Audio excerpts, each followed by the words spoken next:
Since immemorial, the concept of evil spread across existence. Countless entities are born from it or molded by it. Evil is an eternal force that looms over the world of Dragon Ball. But what happens when that evil forms into something unnatural? Would existence plunge into chaos? What does it take to defeat the manifestation of evil? There is only one way to know.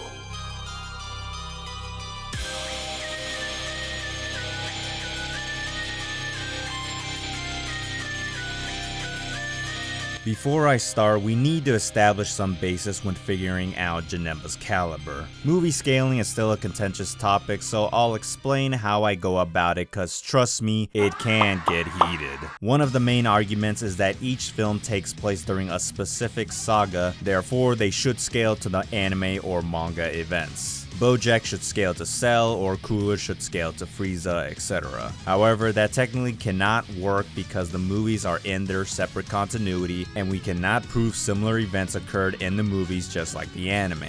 An example, Toei Gogeta is not the same character as Toriyama's interpretation. Secondly, despite Koyama's thought process was to write around the anime continuity, he concedes numerous times the inconsistencies presented within the films, explaining he must write the script 6 months in advance before the film's release and during the manga serialization. Koyama must predict what might happen later without being told anything, including transformations. Great example, in Return of Cooler, Daizenshuu 6 states it takes place during the Cell game since Dende at the beginning of the film is the Guardian of Earth. However, Koyama didn't write Gohan as a teen or can transform since he wrote it during the Android Saga run. Daizenshuu 6 tries to imply Fusion Reborn happens during the Majin Buu conflict, yet none of the characters are concerned about Buu's rampage. If we're specific, it should occur after Goku returns to Otherworld. However, the problem is that he immediately finds Gohan training and focuses on the threat of Majin Buu.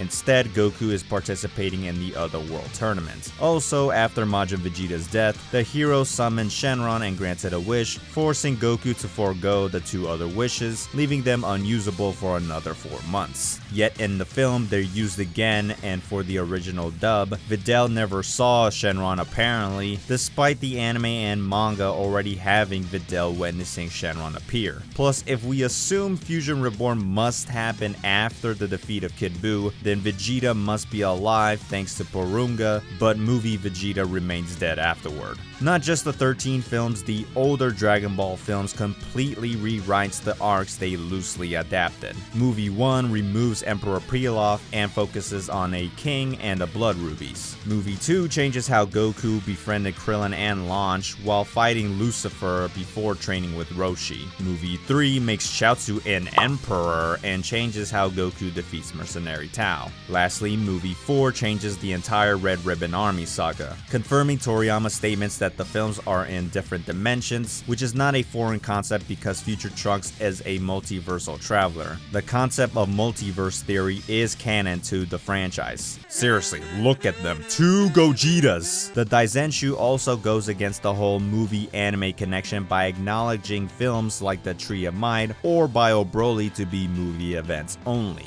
acknowledging films like Dead Zone or Cooler's Revenge to the anime but none of the other installments. Leading to the next argument, which is all 13 films must take place in a single timeline, and Koyama said that the next villain is stronger than the previous one. However, this is also technically inaccurate. As I broke down in my Andrew 13 video, when you read his blog carefully, Koyama goes against his logic because he could not make an enemy stronger than Broly, forcing him to reappear. The other problem is that stories like Plan to Eradicate the Saiyans include almost all villains except Garlic Jr. and Willow. Since Koyama wrote this scenario, he clarifies that the story is a game event only and does not connect to the movie timeline. Fans will then become desperate and claim, "But numbers, you bozo! Paragus and BoJack and other villains appeared in the movie!" Yeah! No, seriously, a bunch of Easter eggs of all things is the smoking gun to debunk everything.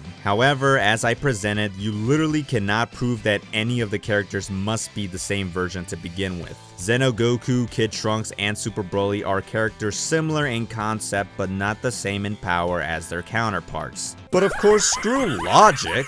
Hey, remember that baby Gamera cameo? Remember Baragon fighting Rock Lee in the anime? Well, I guess the entire Gamera and Godzilla franchise must be directly canon to the DBZ anime. Godzilla bodies Beerus, boys. Numbers approved. It's the same argument fans use to justify the films are canon to GT because of a cooler cameo, but Koyama outright states twice that Toriyama's view and authority are superior to his when relating to power scaling. Toriyama states that GT continues after the Z anime, which by association means it cannot directly scale to the films. The last nail in the coffin is that Koyama confirms Janemba and Broly are characters in two different universes within two stories that do not need to directly connect. Boom! Mic drop. As such, based on preponderance of evidence from the guides, author, and series, Janemba cannot scale to the anime or any previous movie villain. Don't worry, I'll briefly include them within his overview when it's applicable. Now that I likely triggered more people, cope, let's just get on to why Janemba is a monster. While the cast is enjoying their activities, a meltdown happens at the check-in station thanks to a reckless demon. Due to the countless amount of evil energy collected by the soul cleansing machine from evil spirits, the demon gets consumed and transformed into Fat Janemba. The creature immediately seals away King Yama, destabilizing the other world and allowing the dead to return to the living world. Goku and Pikkon are sent to check out the situation. They soon meet Janemba, who casually flicks Pikkon away with zero effort. Then flexing his aura, making Goku claim he's never felt such an incredible ki before. Goku decides to handle Janemba in hell while Pikkon tries to free King Yama. This is potentially an insane speed feat because they traveled a universal to likely infinite distance to reach hell, as Otherworld is huge enough to contain heaven, which is stated several times to be as large as the living universe. Now granted, maybe they were already close to the dimensional barrier that separates hell and the check-in station, so it's a bit vague and debatable. I'll clarify a bit more later. Goku tries to face Janemba, but he slaps him around easily, with Goku realizing Janemba can predict his movements before he acts. Even so, Goku takes advantage of his reality warping abilities against Janemba. Goku turns into Super Saiyan 2, but was forced to go even further, displaying one of the most ridiculous feats period. When Goku powers up, his ki was so violent it spread beyond the realm of hell, reaching and shaking Grand Kai's planets. How this feat is determined depends on your interpretation of the cosmology of Dragon Ball. As mentioned, heaven is as big as the living universe and the Grand Kai planet is contentiously massive in comparison, since the worldview in guidebooks is questionably up to scale. Even so, the inside of Grand Kai's mansion contains a pocket dimension with endless stars. The official Toei website states that the Otherworld tournament located within Grand Kai's mansion was likely universal in size. Beyond this, every single guidebook describes the living universe to be infinite in size. Daizenshu 4 states twice that the living universe is filled with an infinite space of darkness, alternatively defining it as an endless expanse of space, requiring the Kaios to watch over the infinite expanding universe, with galaxies existing infinitely across each quadrant, to the point that nebulae contains an innumerable number of stars and likely solar systems, with galaxies containing innumerable amounts of nebulae. Daizenshu 7 and Chozenshu 4 reconfirm the living universe containing infinite galaxies. Even the demon realm is indicated to have a similar infinite structure to the living universe. It gets worse because it's implied that the other world dimensionally transcends the living universe. Goku and guidebooks imply Otherworld contains no flow of time, meaning you could argue that Goku shook an infinite 4D to 5D dimension just from powering up, since space is 3D and time is 4D that encompasses our universe. However, before everyone loses their marbles, you could argue this is all hyperbole. The term transcend could mean it's physically placed above the universe. It's kinda like saying a person standing on the second floor of a 3D 2-story house vertically transcends the first floor. that doesn't mean they're defined as some 4D entity by default. Secondly, the term infinite can be defined as very great and allow the universe to be huge but finite. However, Koyama did say that heaven and by extension, the other worlds still have some concept of time, but not of the same 3D temporal constructs. Though Koyama agrees that the afterlife is a higher dimensional construct than the living universe. To the point Koyama agrees with the Daizenshu that the living universe is infinite rather than figuratively. But for lowball scaling's sake, let's assume Goku only shook a finite 3D universe. The closest way to calc this feat is by comparing the energy to shake Earth using the Mercalli scale and then upscale it to the entire universe. Shaking Earth with no real damage requires a global magnitude of 4, resulting in a minimum of 10 to the 21 joules or small country level. Compare that to shaking the 46.5 billion light-year radius of the observable universe. The calc varies depending on how destructive the tremor was. Based on feat accuracy, the end calc goes no further than 10 to the 64 joules or multi-solar system level from a magnitude of 1 to 4.5. Even say a magnitude of 6 through 10, the end calc remains within 10 to the 68 through 74 joules or galaxy to multi-galaxy level. That's because more than 99% of the universe is empty. After all, the atoms that makes up reality are also over 99% empty. In fact, according to Alan Guth's theory of cosmic inflation, when 10 to the negative 37 seconds of the universe started to expand, the empty size of our reality is possibly over 150 sextillion times bigger than the observable universe. If assuming Otherworld was this massive with no empty space and Goku was borderline destroying it, his overall placement is still consistent, ultimately reaching 10 to the 83 through 98 joules or multi-galaxy level to finally universal level.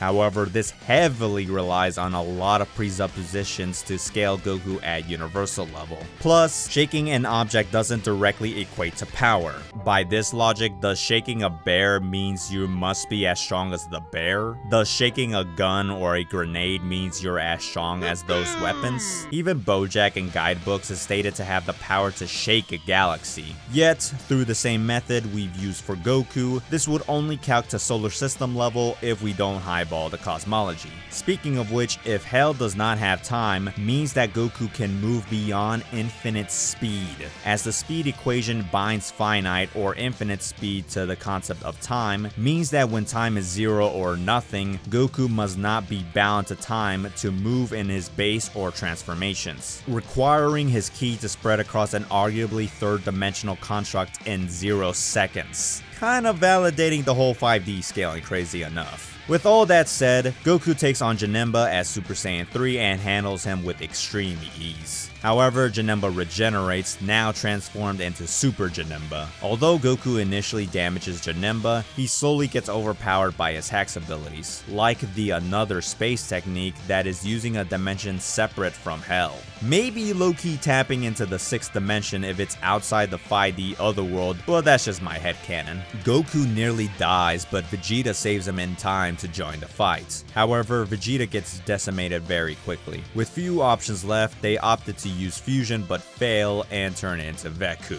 Funny enough, Janemba cannot predict Veku due to his unnatural fighting style. Maybe Monkey D Luffy solos though? The Saiyans eventually defuse, with Pikkon jumping in to give them time to fuse again. Earlier, Pikkon finds out that insults can shatter Janemba's barrier and himself as well. The guidebooks confirm this is the case, meaning YouTube comments would be the hardest counter I've ever seen. Gogeta finally appears with the second most impressive feat happening as he lights up all of Hell. By using the ellipsoid formula to find the volume of the universe, we can determine how many photons or light particles were outputted. Overall, regardless of hyping up this calc, Gogeta lighting up all of Hell will ultimately reach 10 to the 83 through 84 joules or multi-galaxy level, meaning if we complete completely ignore all the cosmology lore, Janemba lowballed is consistently beneath the universal benchmark. In the end, Janemba gets outclassed by Gogeta's power and is taken down by his Soul Punisher or Stardust Breaker, erasing him away but saving the demon and undoing all of Janemba's distortions. Yet this was just the beginning of Janemba's convoluted lore. Pretty much every guidebook such as Daizenshuu 6 and Anime Library comics confirmed that Super Janemba was superior to Super Saiyan 3 powers, labeling him as the most powerful and greatest enemy Goku has ever faced, indicating that at least within this continuity, Janemba was superior to movie version Majin Buu, but which iteration in particular is up to speculation. Guidebooks also label Gogeta as the strongest warrior despite Janemba having unprecedented power. One thing I want you to put in the back of your mind for now is how he's constantly referred to as an entity born from the concept of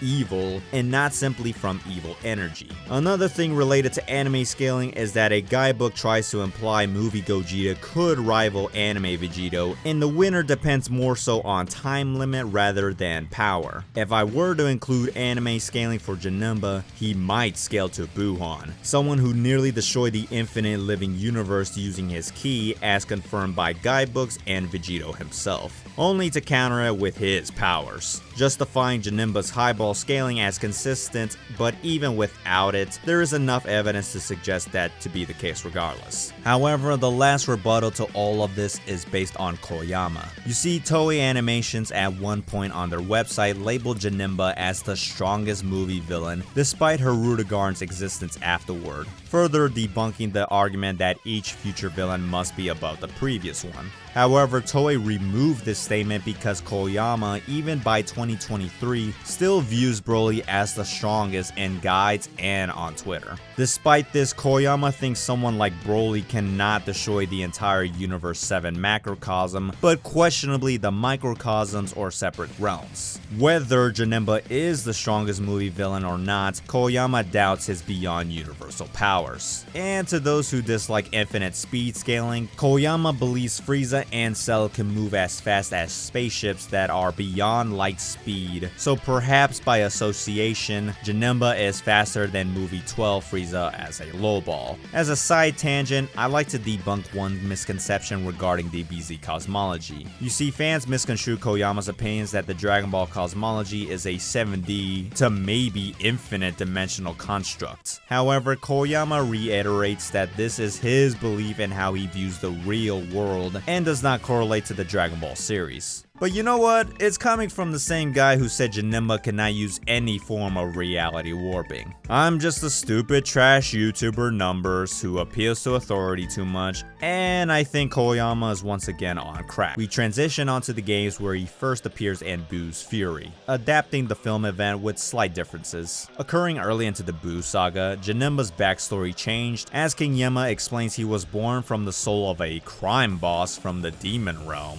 Janemba was strong to defeat Pikkon, who previously can rival Super Saiyan Goku before the 7-year time skip. Vegeta helps and was able to defeat Fat Janemba either in base or Super Saiyan form. Other than that, and plays out the same as the movie. Past this, in Tenkaichi 1, he gets a unique what-if scenario facing Majin Buu. Depending on the player, either Fat Buu is victorious, or Buu loses and Janemba wins. In the sequel, it states that Fusion Reborn takes place after Goku fights with Majin Buu in this continuity. The only other thing worth noting is that Bojack does appear as a revived enemy to fight Gohan, along with Frieza and Cell, where the narrator then says after their defeats, Goku would have a harder struggle than Gohan, which can indicate Janemba's superior power. Another weird change is that Vegeta indicated it's been a while since he used his full power, despite not much time passing since he likely fought Fat Buu. Besides this, after Janemba's defeat, King Yema gives Goku and Vegeta a chance to fight one last time. Most other games pretty much recreate the movie and repeat the same information of him being above Super Saiyan 3, like Tenkaichi 3 and Raging Blast 2.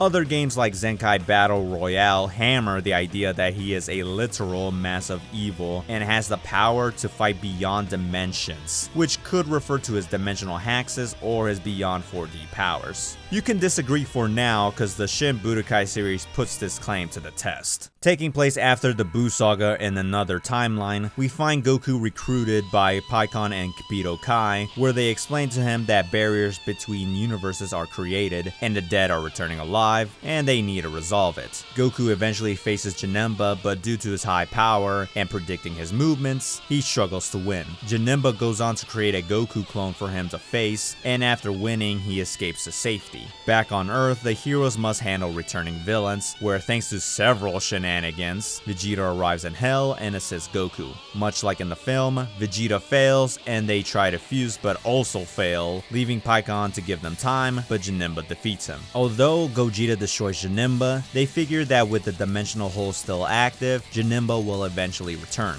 Budokai would further elaborate that the dimensions are so distorted, even characters like Future Trunks from his timeline can appear. Teen Gohan also somehow arrives through his subconscious, as his physical form is still in the past, all due to Janemba using his evil ki and the energy of villains to spread chaos quickly, supporting Janemba's dimensional powers lore. When Vegeta defeats Broly, Janemba re-emerges thanks to his evil ki and morphs into Majin Vegeta fighting the Prince, then successfully merge and brainwashing the Saiyan, transforming into the actual Majin Vegeta. After a long struggle, Goku eventually challenges Majin Vegeta, and thanks to their bond, Vegeta breaks out of Janemba's control. They discover that Janemba gets weaker the more he uses up his evil ki. They try to use the Spirit Bomb to get rid of Janemba, but due to having to save Future Trunks, Vegeta blocks and absorbs it, going beyond his limits, destroying Janemba. However, Janemba still exists in Hell, forcing Goku and Vegeta to return to Hell, while the other fighters get rid of any remaining enemies. Kid Buu suddenly shows up alive, challenging Pikkon and later Janemba. After Goku and Vegeta rested up, they either fuse into Gogeta or Vegito, where two different endings play out. If they fuse into Vegito, they defeat Janemba first and later Kid Buu. Causing Budokai to state his power makes the universe tremble. The narrator labels him as the strongest in the universe despite Janemba's insane lore and power. If Gogeta appears, Janemba creates a clone of Vegito, you know, the supposed strongest in the universe, and Gogeta defeats this copy.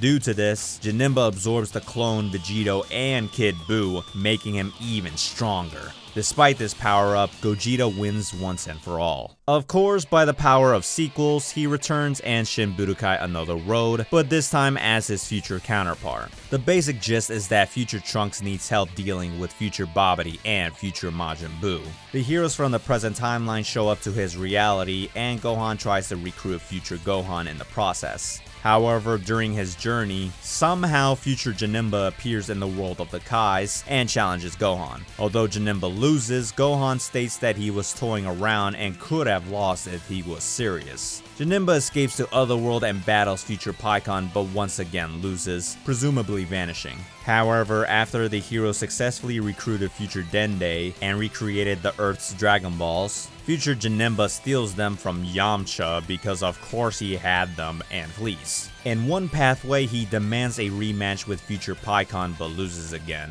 However, he revives and somehow becomes stronger, surpassing his previous counterpart from the last game. After bodying everyone, Goku and Vegeta are forced to fuse into Gogeta, finally killing off Future Janemba. In the future pathway, he appears after Future Broly goes berserk on Earth, wanting to consume his evil energy, but his loss was anticlimactic. The last thing worth mentioning is that according to the game producer of Shin Budokai, Ryo Mito claims Janemba is the strongest movie enemy. The issue with this is that Koyama has a higher authority than Ryo since he created Janemba. How Ryo scales the movie villains shouldn't directly correlate to game scaling since they are not the same counterparts to begin with, given the Altered Fusion Reborn storyline. We follow this up with the adventure mode of Extrem Butoden. Taking place in an alternate reality after GT, Omega Shenron somehow comes back and distorts reality and returns villain to life. Goku and Shin try to find a way to stop Omega, but later in the story, King Kai informs Goku of Janemba also appearing and causing more chaos on Earth. Vegeta tries to take out Janemba but was overwhelmed by his power. Goku suggests fusion, but due to Vegeta's pride and their fight briefly in the Kai world, Goku accidentally leaves Vegeta, where he now battles Super Buu, Kid Buu, and Janemba, but gets help from Majub. Despite Shin questioning if Goku could win against Janemba, they just beat him with little problems, as you do. His roles get shorter from now on, as we now jump into Dragon Ball Legends. A multiversal event causes the protag Shallot to enter the Tournament of Time. Very late into the game, while looking for his twin brother, he's stopped by the furry duo. Despite his Super Saiyan God powers during this plot point, he's overwhelmed by the brothers when suddenly Janemba appears and jumps Shallot. He nearly dies but is saved by Gohan, his friend Zaha, and the kids. Goten and Trunks along with Zaha battle Janemba so Shallot can look for his brother. It's thanks to Zaha's magic and the kids' immaturity that made it hard for Janemba to predict their movements, much like with Veku. The kids accidentally discover his weakness of being insulted, so they then fuse into Super Saiyan 3 Gotenks and impressively damaging Janemba. Thanks to Zaha's magic, by making several clones of Gotenks and insulting Janemba, he's initially defeated. However, he revives and escapes, with Gotenks giving chase. Much later, Janemba returns along with the kids, where Hit helps them out this time. Much like their previous encounter, the kids insult the heck out of Janemba. However, he reveals his new third stage Dark Ki form. Due to this, Janemba negates his weakness and bullies the kids. Thankfully, Hit's time skip and power handles Janemba easily, despite potentially rivaling previous enemies like Buhan or Kid Buu with a similar amp that can also give Super Saiyan God Shallot a huge struggle. The need to compare him to Kid Buu becomes an interesting trend, as you're about to see in Dragon Ball Fusions. The plot is nothing new. It's just two kids granting a wish from Shenron to create another multiversal tournament, the Time Space Tournament. Near the end of the game, the player avatar needs to collect the Dragon Balls and must face off against villains like Kid Buu, who happen to appear next to one. Janemba also arrives and fights the Rugrats, but upsettingly loses. Suddenly, Kid Buu comes back and somehow, both fighters spawn Metamo rings out of nowhere. Devices that allow them to perform X-Fusion, becoming Janembu, becoming insanely powerful and creating clones of his fusees. Unfortunately, Janembu gets folded by the toddlers again, cause of course they can. It goes downhill from here, since in Xenoverse 2, he's essentially given the goon role and mind controlled by two demons named Mira and Toa, now obtaining a new power-up known as Supervillain Mode. During the Buu saga, Janemba is causing havoc in hell, taking out future Trunks, and now challenges the player avatar along with Vegeta. Somehow Vegeta and Base kills off Janemba, even if he noticeably lost his external buff. Janemba returns briefly during the Zamasu saga as another enemy due to a time distortion, but is also taken out again. What do you expect at this point? His last DLC appearance happens thanks to a demon named Fu causing a time rift within a time rift, creating future Janemba within the future timeline, but should not be confused with his Shin Budokai variant. As Fu explains, future Janemba never appeared in future Trunks' timeline cause multiverse shenanigans, something Fu himself confirms in the game, as well as Trunks explaining how the timeless can contain infinite histories or timelines. Promo sources confirm the existence of the infinite multiverse. Janemba is further implied to have the power to surpass time and is the concept of evil or malice itself. Future Pikkon shows up, trying to help the heroes along with future Gohan, but future Janemba takes out future Pikkon and future Trunks again. Then, Goku punches through the time rift and teams up with his son. Despite Janemba's supervillain form and clone army, the two Saiyans perform their father-son Kamehameha, destroying Janemba for a third time. We reach the home stretch and enter the World of Fan Service, also known as Super Dragon Ball Heroes World Mission. The Supreme Kai of Time Chronoa recruits recruits several Heroes players and are tasked to fix time anomalies. Due to these distortions, enemies arrive in Hero Town, where their time patrollers take out the enemies. That is when Xeno Janemba arrives, where his ki is so massive, it forces the Xeno Saiyans to go directly to Super Saiyan 3 to fight. Despite this power, they fail to defeat this stronger Janemba, forcing Vegeta and Trunks to Potara fuse into Vegex. In the normal pathway ending, Vegex goes Super Saiyan and successfully defeats Xeno Janemba. In the alternate pathway, Xeno Janemba creates a mini-clone army, causing more trouble in the city. Due to this, the heroes must take out the clones, but then Vegex defuses early due to Trunks not being at full power. Afterward, the mini-clones transform into one giant clone Janemba and battles the cast. Finally getting rid of the clone army, Xeno Janemba transforms and becomes stronger, but ultimately loses during his last stand. Janemba does get two last brief appearances. One of them is when Janemba gets mind controlled by Bibbidi and Bobbidi and achieves his King of Destruction form, which breaks his limits and still gets defeated off screen. And the other one, Baby shows up at Hero Town and tries to control the population, and due to the time anomalies, another counterpart merges with Janemba, becoming Baby Janemba.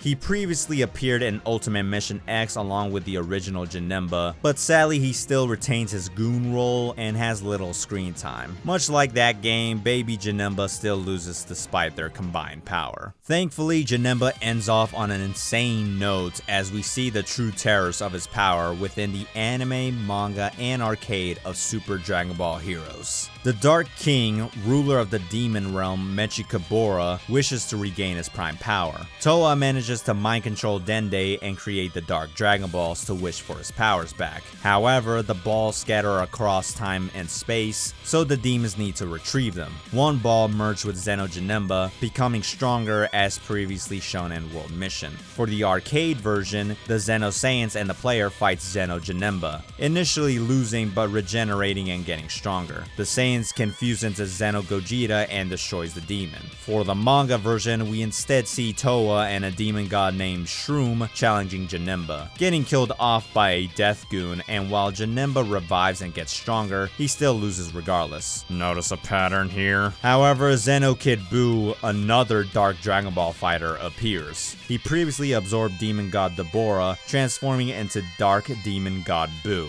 Now, Xeno Kid Buu absorbs the remains of Janemba and his Dark Dragon Ball to enhance his powers. Promo scans confirm Kid Buu absorbed the embodiment of evil ideas that imbues evil onto his copy Janemba attacks. Buu tries to escape, but Toa gives chase to free his brother. Toa gets some help from another demon god named Salsa, and despite all of Buu's powers, Salsa completely eradicates him. He's not dead for good, as Janemba makes a minor appearance during the Universe Survival arc within the arcade, creating a clone army and facing Capsule Corp Vegeta. But perhaps the most ludicrous return ever was during the Big Bang Mission arc. You see Few recruited Dr. Wheelo, whose plan is to recreate a Janemba stronger than anything we've ever seen before. He does so by intentionally challenging the Xeno Saiyans and absorbing their energy. Thanks to that, the newborn demon rampages once again, now referred to as Black Janemba. This Janemba was so strong he completely outmatches the combined power of the Xeno and Capsule Corp Saiyans. People don't truly understand how broken Xenoverse and hero scaling truly is. In either version, much like Xenoverse, the timeless exists that encompasses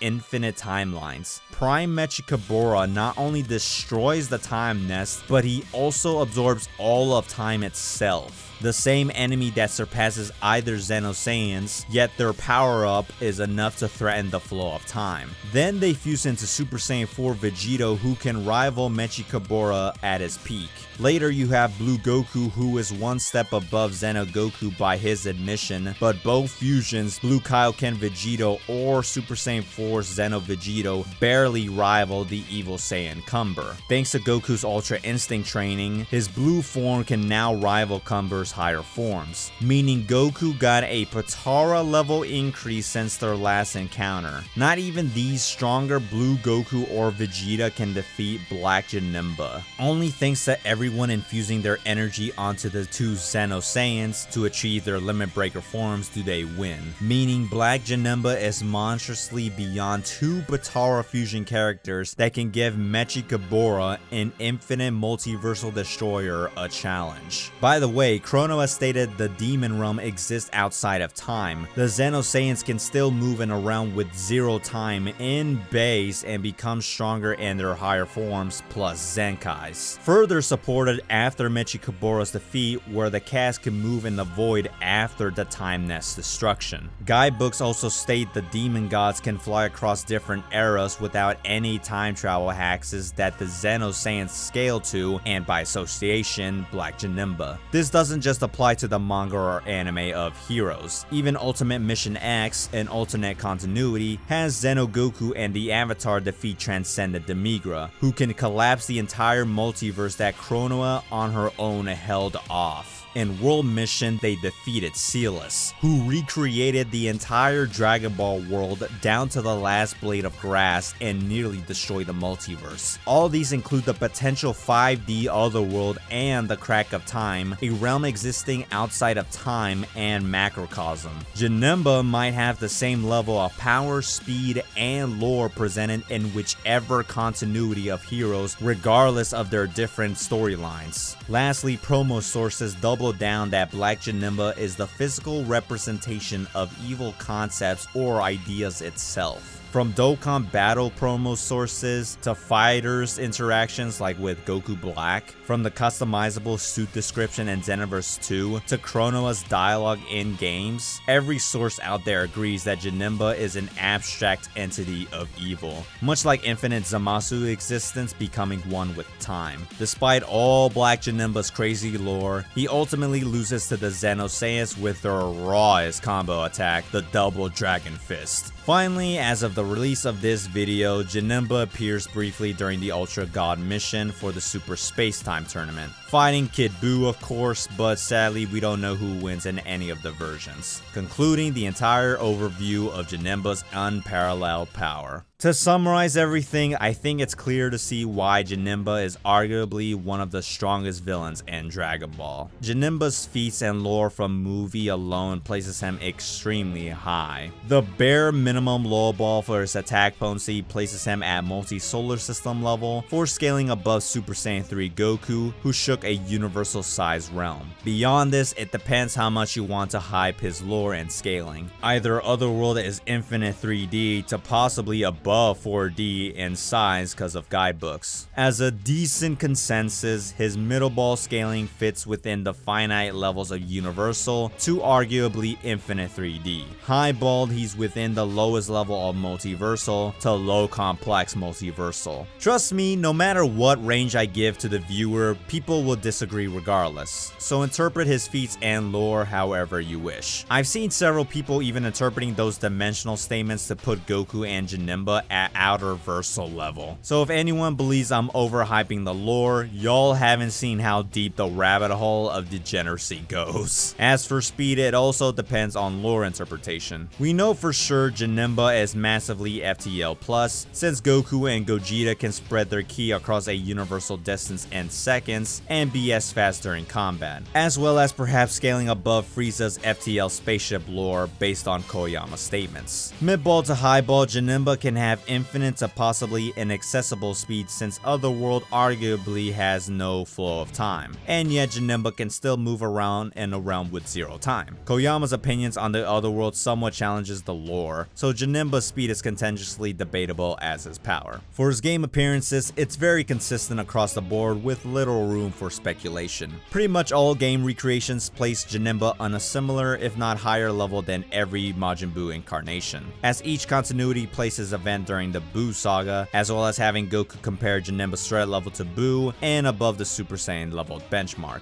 even having Janemba be put up against Kid Buu sometimes. Of course, there are a few outliers, mostly Legends Janemba due to his Dark Ki form that can have him jump to Super Saiyan God level, but that's only when you allow his external power-ups like King of Destruction and so on. His Shin Budokai counterpart gets his separate section since he has just enough info for his stats. Like his movie counterpart, it depends on lore interpretation, but regardless, he affects plenty of space-time continuums that would encompass the entire Universe 7 macrocosm. He's at minimum universal plus to once again low complex multiversal. Likewise, for speed, he can go to massively FTL plus to inaccessible speed, but due to his unique abstract existence for being the concept of evil, especially during Shin Budokai events, he would more accurately have some level of nigh omnipresence, making his speed stat kinda moot since he would technically be everywhere all the time but with some limits. Finally, for his hero scaling, his stats become more apparent with his previous levels. Even lowballed, he goes no lower than multiversal plus level or infinite 4D, but this is an extreme downplay given the abundance of other material I intentionally left out beyond the Universe 7 cosmology and time nest. Mid-bald to high-bald, he's accurately within the complex multiversal to high complex multiversal range. More specifically within the single digits of dimensional scaling, around 5th to arguably 9th dimensional. For his speed, since Janemba is superior to the Xeno Saiyans, low-balled and frankly downplayed, he's for sure massively FTL+. Mid-balled, he's infinite to likely inaccessible speed if heroes' characters can move outside of time entirely. High-balled, he's possibly immeasurable speed, but much like his power, his high-ball scaling is not generally agreed upon, due to the nature of time manipulation in the series. Alternatively, given his abstract existence of being everything evil, he could have nigh omnipresence. Considering even now, hero scaling is just as contentious as anime scaling, you can decide whether you agree with the higher scaling or not. Otherwise, his low-ball and mid-ball scaling for his speed and power is generally accepted within the community. Janemba is an enigmatic force of nature that can truly never be defeated for good. It still sucks he's given little depth to his personality, but his savagery and unique lore makes him an all-time favorite for fans, myself included. If he ever does return, let's hope he does get a proper W and perhaps not get bullied by Gogeta for the 30th time. We'll just have to wait and see.